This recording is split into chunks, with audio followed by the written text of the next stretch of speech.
Sir வணக்கம் sir. வணக்கம். Budget கூட்டத்தொடரில் என்னென்ன சார் சொல்லியிருந்தாங்க நிர்மலா சீதாராமன் அவர்கள்?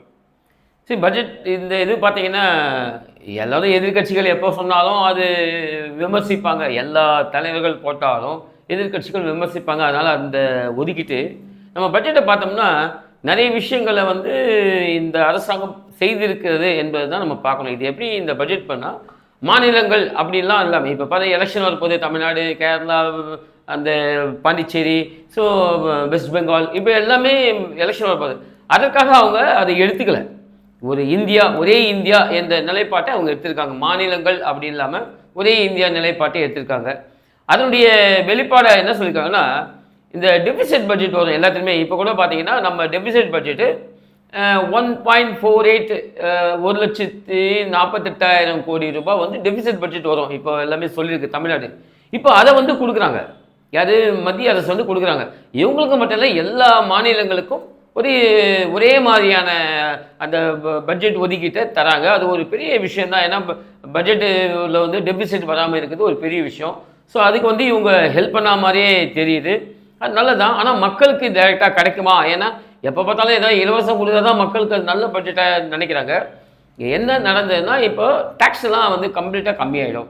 ஸோ அந்த டேக்ஸ்லாம் கம்மியாகும் போது அதனுடைய உணர்வை நம்ம ஒரு 5-6 மாதம் பார்க்கும்போது கண்டிப்பாக அதை நம்ம உணர்ந்து செயல்படுவோம். கண்டிப்பாக நமக்கு மக்களுக்கு தெரிய வரும்.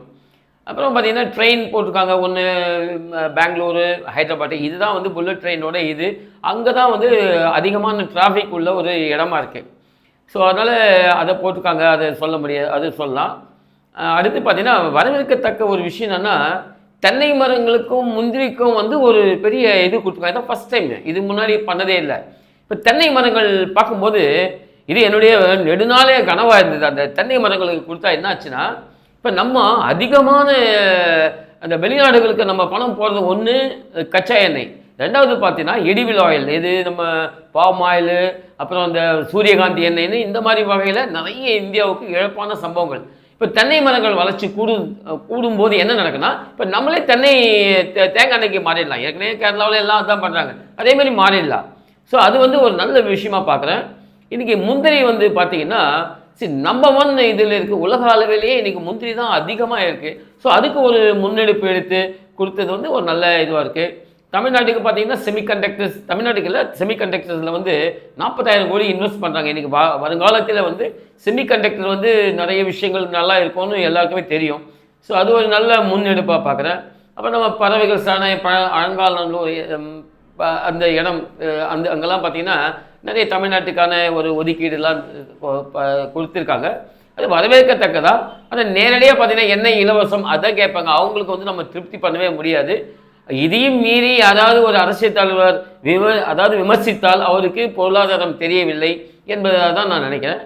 இந்த பட்ஜெட்டை தான் ஒரே இந்தியாவாக முதலில் கொண்டு போயிருப்பதை நான் வரவேற்கிறேன். சார் இது பணக்காரர்களுக்கான பட்ஜெட் அப்படின்னு சொல்லப்பட்டது.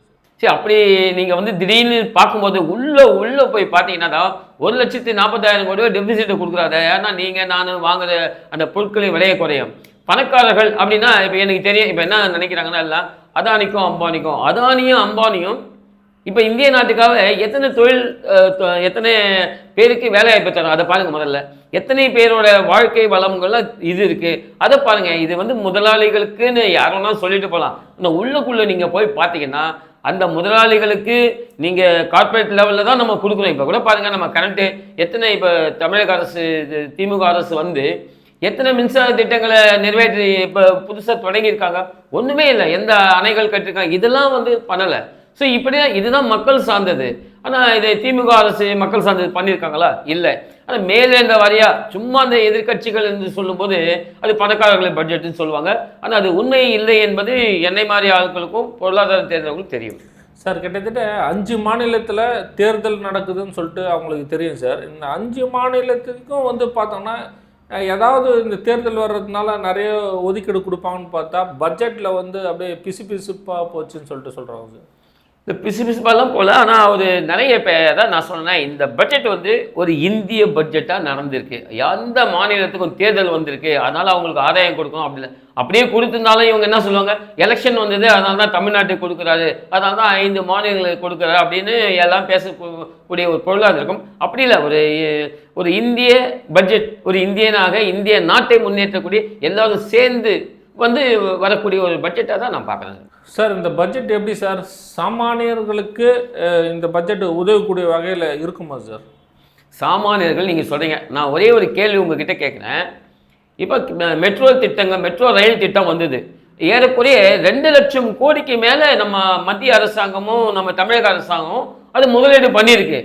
அந்த 2 லட்சம் கோடியும் ஒரு தமிழ்நாடு வாங்கியிருக்கான் நான் சொல்லு. அதில் வேலை செஞ்சவன் எல்லாம் யார்? வட மாநிலத்தவர்கள்.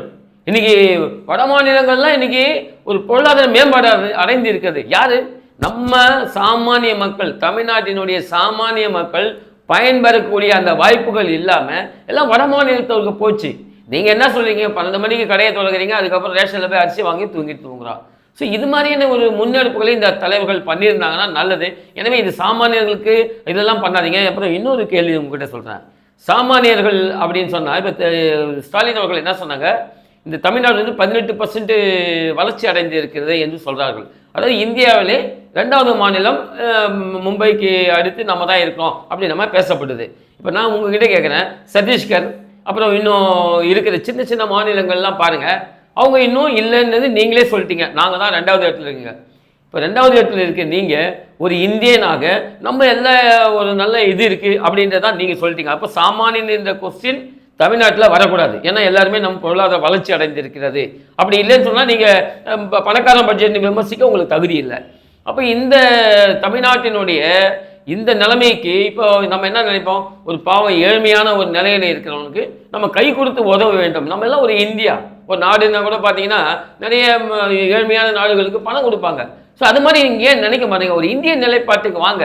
அதனால இந்திய நிலைப்பாட்டுக்கு வராமல் நீங்கள் தனியாக இருந்ததுன்னா அது வந்து காலம் வந்து இனிமேல் பதில் சொல்லும் என்பது என்னுடைய கணிப்பு சார். ஆனால் நீங்கள் பார்த்தோன்னா மம்தா ஆகட்டும், ராகுல் காந்தி ஆகட்டும், முதல்வர் ஸ்டாலின் ஆகட்டும், கேரளா முதல்வர் ஆகட்டும், இவங்க எல்லாமே வந்து பார்த்தாங்கன்னா ஒரே இதுவாக தானே சார் சொல்கிறாங்க. எதுவுமே வந்து தேர்தல் வர நேரத்தில் கூட கொடுக்கலன்னா அப்புறம் எப்போ கொடுப்பாங்க அப்படின்ற மாதிரி தானே சார் சொல்கிறாங்க. சரி, நீங்கள் சொன்ன எல்லா மாநிலங்களும் பார்த்தீங்கன்னா எந்த மாநிலமே வந்து கம்மியாக இல்லை. கல்கட்டாலாம் நமக்கு தமிழ்நாட்டுக்கு முன்னாடி தான் அந்த ஒரு காலத்தில். ஆனால் பங்களாதேஷ்காரன் வந்து அதெல்லாம் கொள்ளையடித்தான், அதெல்லாம் வேற ஒரு கதை. ஆனால் இந்த கேரளாவில் பாருங்கள், கேரளாவில் எந்த பிரச்சனையும் எல்லாம் வெளிநாட்டில் தான் இருக்காங்க. அவங்களுடைய அந்த மாநிலத்தை கிடைக்கக்கூடியது பாருங்கள், நம்ம பெப்பர் கோல்டு, அது அப்புறம் அங்கே கிடைக்கிற எல்லா வால்நட், எல்லா விதமான மருத்துவ இதுவும் அங்கேருந்து கிடைக்குது. அதனால் அவங்களுக்கு எக்ஸ்ட்ரா கொடுக்க வேண்டிய அவசியம் இல்லை. அதையும் மீறி ஏழைகள் இல்லாத மாநிலம்னு அந்த கேரளா கவர்மெண்ட் அனௌன்ஸ் பண்ணாங்க 3 மாதத்துக்கு முன்னாடி. அப்போ என்ன நீங்கள் இன்னும் எதிர்பார்க்குறீங்க, என்ன எதிர்பார்க்குறீங்க? ஊரில் இருக்கிற எல்லா ட்ரெயினும் கேரளாவை நோக்கி தான் போகுது. நீங்கள் பாருங்கள், கேரளாவில் அந்த மாதிரி எல்லாமே கொடுத்துருக்காங்க. அந்த மாதிரி படிச்சுட்டு எல்லாம் அங்கே போயிருக்கான்.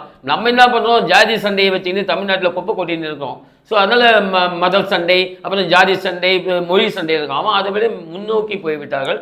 அது வந்து எனக்கு அது எதிர்கட்சி என்பதால் விமர்சிக்கிறார்கள் என்பது என் கருத்து சார். மொத்தத்தில் இந்த பட்ஜெட் யாருக்கான பட்ஜெட் சார்? இது வந்து இந்தியாவுக்கான பட்ஜெட்டு, செமிகண்டக்டர்ஸ் 40 இது. அப்புறம் பார்த்தீங்கன்னா 8 லட்சம் கோடி வந்து 7.8 லட்சம் கோடின்னு வச்சுங்களேன். அதை வந்து இராணுவத்துக்காக ஒதுக்கியிருக்காங்க. இது வரைக்கும் எப்பவுமே பண்ணல, 15% ஜாஸ்தி பண்ணியிருக்காங்க. ஸோ இதை நம்ம எப்படி பார்க்கணும்னு சொன்னால், இந்தியா 19% வந்து ஏற்றுமதி செய்திருக்கு. இதான் ஃபர்ஸ்ட் டைம். இது வரைக்கும் நம்ம எல்லாம் வெளிநாட்டில் தான் எல்லாம் ஸ்க்ரூ மால் கூட அங்கே தான் வாங்கணும், இராணுவத்துக்கான ஸ்க்ரூ சொல்கிறேன்.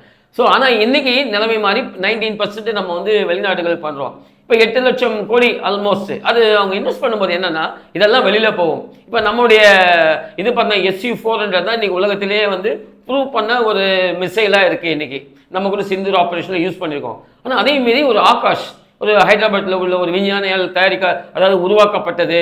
அதை வந்து ஆகாஷ் வந்து பார்த்தீங்கன்னா சின்ன பட்ஜெட்டில் பெரிய பெத்த லாபம்னு சொல்லுவாங்களே, அது மாதிரி இது வந்து நல்ல ஒரு இது. உலக நாடுகள் எல்லாம் இப்போ எல்லாம் வெயிட்டிங் லிஸ்ட்டில் இருக்காங்க. ஸோ அதனால் அந்த பட்ஜெட்டில் அவங்க இவ்வளோ கொடுப்பதால் அடுத்த லெவல் நம்ம இந்தியாவினுடைய பொருளாதார மேம்பாடு அடையும் என்பது தான் என்னுடைய கருத்து. நன்றிங்க சார். நன்றி.